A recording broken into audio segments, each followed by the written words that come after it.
First of all, I want to thank Partido Popolare for the extreme hospitality.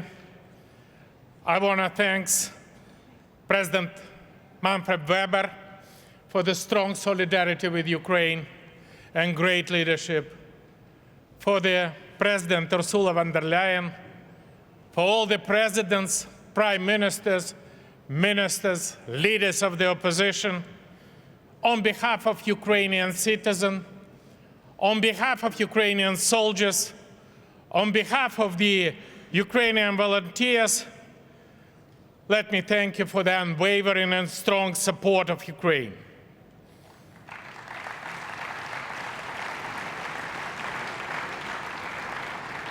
In time of the chaos and disruption, everyone is looking for the anchor of stability.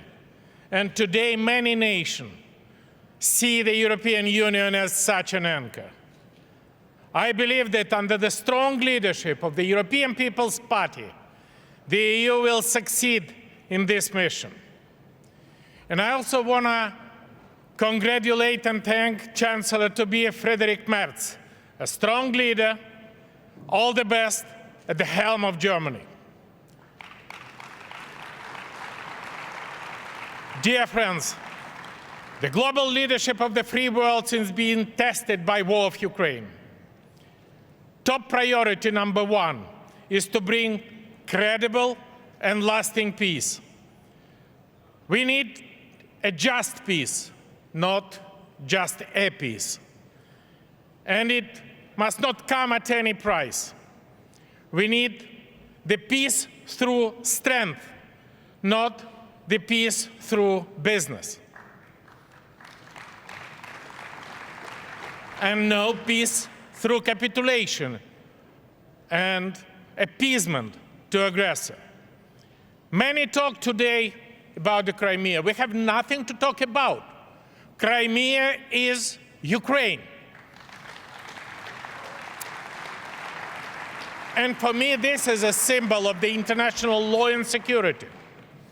Our top priority number two is to use maximum next 3 years to strengthen our political, economic, and military resilience. We should be prepared to any scenario. All of us has witnessed the scale of disruption of everyday life here by Spain yesterday by electricity shortage. Millions of Ukraine have lived through it last 3 years. We in Ukraine have experienced to share how to deal with the blackout and on how to fight our enemy, our joint enemy.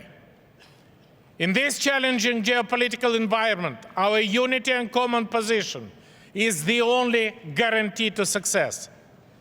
Therefore, there is a need for the strong European consensus on, first, non-recognition policy of illegal annexation of the Crimea, Donetsk, Lugansk, Zaporizhia, and Kherson regions. Thank you. And I call on the EPP parties to push the national parliament for adoption of the relevant resolution for non-recognition. Deployment of the Western military contingent in Ukraine under the coalition of willing as a deterrence. And I call EPP parties to be a promoter of this perspective for the sustainable security situation in Europe. Secure and efficient EU sanction regime against Russia until just and long-term peace in Ukraine. And I call the EPP party to stay committed to no return to business as usual with Russia. Strengthening Europe's and Ukraine's defense, military resilience, and capability to counter potential Russian threat. And I call EPP to push 0.25% of the GDP worth of military assistance in Ukraine. Pushing forward EU accession talks with Ukraine, merit-based undoubtedly. And I call EPP to push opening negotiation chapters now and securing democracy and rule of law in Ukraine, in time and after the war. And I would call you to send strong message and encourage the Ukrainian authority to consolidate political unity, the rule of law, multi-party pluralism and right of the opposition in Ukraine, and to stop politically motivated prosecution or illegal use of sanctions against the opponent. EPP must lead in forging such a European consensus, including by adopting the strong and ambitious Congress resolution on support of Ukraine. Thank you.